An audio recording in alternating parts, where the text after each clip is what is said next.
Hi, Charlie. Thanks, Claire and Joel, for bringing him into the education station here at the clinic. Charlie, I know this is your first visit today, but I know all about you. I've talked with your care team, your doctors and nurses and practitioners, and your nutritionists, and we've come up with a great plan to really improve your health and teach you about diabetes so that you can live a long and happy life. Let me tell you what we're going to do here at the education station. Why don't you three go ahead and have a seat here at the table with me? Charlie, you'll come here every 3 months to see your care team, and you'll spend 15 minutes here at the education station, either with myself or another educator who will know you very well. Our purpose is actually we want to teach you about your diabetes. We want you to have your questions answered. We want to improve your lifestyle. We want to improve your health. Charlie, as you came in today, you went ahead and you filled out two cards that were on your table. The red card, you were to fill out something that was really hard about diabetes, and then the blue card, you were to share something that you thought was kind of easy. Let's start with the hard one first. You put needles down, the injections on the red card, something really hard. You're right, that is really hard. Nobody likes to get stuck with a needle, but I think you're going to find that as you go on to get your injectable pens, that those needles are going to be not as invasive and not hurt quite as much. But we want you to know here that we hear you, and we know that that's a struggle for all diabetics, no matter what their age is. I do enjoy reading what you wrote on your positive card, what's easy about diabetes, and I'm not surprised that an 8-year-old boy went ahead and put all the varied food that we get to eat, all the multiple snacks. That is a great advantage, Charlie, and I'm glad you're looking at it that way. Charlie, every time you come into the education station, you're going to find your education box, and I'm going to give that to you right now. Your education box looks like everybody else's education box. It's going to have your name on it, right here. It says Charlie. And inside that box, each time you come in, are going to be the tools and the information that we're going to need to cover what we're going to be learning about that day. So I'm going to go ahead and give you that box, and I'm going to ask you, Charlie, to go ahead and open that box, and then go ahead and pull out those green cards that are in there. You'll notice on those green cards that they all have pictures on them. I want you to find the two that have it has a red T up in the corner of the card. Those are our theme cards for today. If you could pull those out and just read them to me, that will tell you and tell me what it is we're going to study today or what we're going to learn about today. Yes, Charlie, you can have mom and dad help you read that. Okay, so the first thing we're going to talk about is your diabetes, and we're already doing that, aren't we? We're talking about your diabetes, and now we're going to talk about practical ways that we can help you learn to live with your diabetes. And what's the second card? It is kind of funny. Yeah, I'll go ahead and take it from you. Yeah, thank you. Yeah, the second card is our germ card, and you're going to see that it is a hand. And it has all kinds of germs crawling in and out of it. This is going to be our main focus today because we're going to talk about something called infection. And instead of using the word infection, we're going to go ahead and call them germs. And here you can see there are some germs crawling up on your hand, hanging out on your hand, living on your hand. And although they don't look like that, because we actually can't even see germs, we don't even feel that they're there, they do tend to hang out on our hands a lot. One of the things that I wanted to tell you today is that the hands is the number one way that germs are spread and shared throughout your day. Every day, people that shake hands, touch buttons, open doors, pick up pens, all of these things that we all do, they're leaving germs behind. And I have a really fun activity to show you what I mean. So if you would take out of your box, you're going to find inside, yes, the bowls. There are two red bowls and there are two blue bowls. Inside, right here on the table, I'm going to go ahead and share with you this glitter. And I want you to pick out some colors of the glitter. And in the blue bowls, I want you to put one different color in each blue bowl. And I have bowls and I'm doing the same. The red bowls, I want you to take that lotion and I want you to squeeze that lotion, just a little pile of lotion in each red bowl. That's excellent. This is what we're going to do with that. One of the things you'll learn about diabetes is that diabetics are at an increased risk of getting sick from infections. And the only reason that's true, Charlie, is that our diabetes sort of compromises those fighter cells in our blood. Our white blood cells and some of their friends called phagocytes, they actually they attack any infections, any germs that normally invade a person's body. And we're not talking invasion like an army, of course, although that sounds more exciting. But we are talking about germs that somehow get into our tissues, into our organs, into our bodies and blood, and cause us to be ill.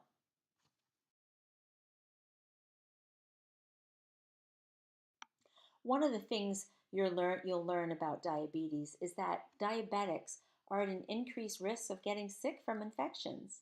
And the only reason that's true, Charlie, is that our diabetes sort of compromises those fighter cells in our blood.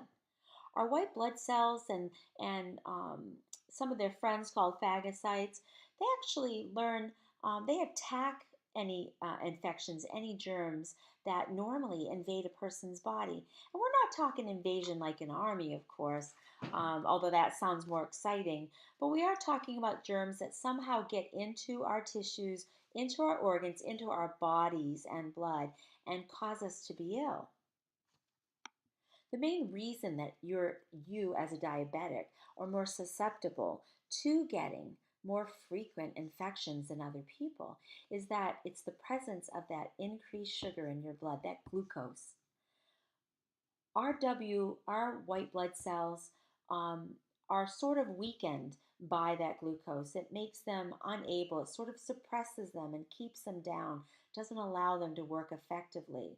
That's where your control of your blood sugar and your diet and your insulin are so important, because keeping that balance and keeping that blood sugar down in your blood is going to actually decrease the chance of infection for you. Because you know what? Germs and microorganisms, they really like that sugar. They like the environment that it creates so that it can grow and really spread throughout our body.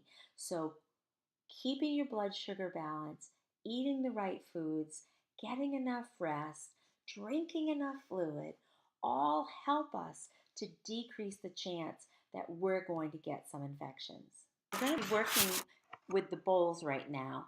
So I want you to think about when you came into the building today for your appointments. You came from school, your parents came from work, and you opened the front door. Who opened the front door for us? Joel did?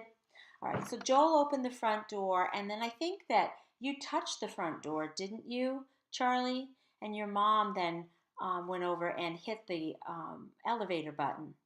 So what I want you to do is and I'm going to do it with you, I want you to take the lotion that's in your first red bowl, and I want you to just take that lotion, and I want you to spread it all over your hands, just like I'm doing. Front and back of hands. That represents uh, hands that came in and touched all of those things, touched the door, touched the elevator button. And now I want you to take those hands and I want you to put them in your first bowl of glitter. And I want you to rub the glitter over your hands, top and bottom. And that glitter in that blue bowl that you're using right here, like I'm using, is going to represent the germs that you picked up as you touched the door, as you touched the elevator, as you picked up the pen when you came into my room. All of those things had germs on them. Big ones, small ones, different ones from all the different people that touched all of them. And yes, your hands look just like mine. And then I asked you to come and sit down at the table and you pulled the chairs out and you sat down. And then, Charlie, you picked up the pen and you filled out the red and blue card and you reached in the box. And your mother blew her nose and your father touched his hair. All of those things happened. So, once again, I want you to take your second bowl that has lotion in it. I want you to rub that lotion again over the top and bottom of your hand. And now go to your second bowl of glitter that represents all the germs you touched inside this room. And I want you to rub that glitter all over your hand, top and bottom, and then show them to me. Show them to each other. Now I used green and gold glitter, and you can see on my hands the green and gold glitter, just like I can see the blue and the pink that your mom used. And Charlie, your blue and your green that you used. So we did that exercise to show you that touching things helps us to pick up germs. We have to touch things in the day. We're not going to touch things. But what about, Charlie, when you went to the bathroom before you came into the room? Did you wash your hands? And if you washed your hands, how well did you wash your hands? So we need to just think about that, Charlie, as we go throughout our day when we are at school and we are using the water fountain, when we are at school and we go to the boys' room. Make sure that we wash our hands thoroughly with soap and water. When we are on the school bus and the seat in front of us has something on it and we put our hands on it wondering what it is, then we come home and we pet the dog. All of these germs are probably not harmful, but eventually we come in contact with some germ that makes us sick. You sat on the bus with your best friend Tyler. Tyler was sick that day. He didn't know he had strep throat. You didn't know it either because you can't see it. But you said he was coughing and he was sneezing. And what happened about 5 or 6 days later? That's right, Charlie. You had strep throat. So hand hygiene, knowing that it is our hands that spread and that pick up more germs, more microorganisms than anything, and the importance of good hand hygiene. Now let's all head over to the sink and just go ahead and wash our hands. So washing your hands are really important, and we just went over and did that. We had a bar of soap at one sink, and we had some liquid soap at another. You know, they're both the same. You don't have to have something called antibacterial. They just actually found out that soap, just regular hand soap, is just as good as the liquid gel that says antibacterial. You want to lather them up. You want to get soap all in through the fingers and on top and below. And they say you should scrub your hands for about 30 seconds. And there are many songs that you can hum to yourself that last about 30 seconds. But one of the more famous ones is the Happy Birthday song. Now you have to do it slow. You can't go really fast. But singing, thinking to yourself, and just humming that song as you clean your hands. That should do, all right? So cleaning our hands and hand hygiene to curb infection, to decrease the chance of infection. Now let's talk about other ways that we can decrease infection in a diabetic's body. I want to talk about our feet, all right? Our feet are very important to us because obviously we have to walk on them. We have lots of running to do. They have to sustain us for the rest of our lives. And because of our circulation problems that diabetics will tend to get in the illness of diabetes, the last thing we want to cover today and talk about is just your oral hygiene. Nobody wants to have teeth that have cavities, teeth that aren't clean. So it's very important that during the morning and during the evening, and maybe even at school, depending on what mom and dad say, the diabetics and Charlie, you do clean our teeth properly. We don't want to have infection in our teeth because that can eventually spread through the blood. and again, cause more infection and illness. So we need to take care of our feet. We need to take care of our teeth and our mouth. We want to make sure that when we're touching things in public, when we're touching things that other people have touched, when we're sitting close to them in the bus and they're sick, maybe we sit in another seat, or we ask them to please sneeze into their arm instead of sneezing out on us. And we want to make sure that we've got shoes that fit well, that aren't too tight or too small. Uh, these are things that are important for diabetics. We want you, Charlie, to be healthy. We want you, Charlie, to have a great summer this summer. We're going to see you again in the fall. I want you to take these cards home with you as a reminder. And the last thing I have for you is if you pull out the blue cards, we actually have just a few questions in review, and I want to see if you can answer them. And I want you to take them home with your mom and dad, and they can go over them with you. So the blue cards have the questions on them, and they'll just play maybe a fun game with you before you go to bed tonight to see if you can answer those questions. All right, I want to leave you with a joke. I'm going to go ahead and show it to you, and I hope you get it because we know that germs are spread by touch, right? And so the joke says here, did you hear the joke about the germ? Well, never mind. I don't want to spread it around. Charlie, you have a great day. You have a great summer, and we'll see you in 3 months. Thanks for coming to the Education Station.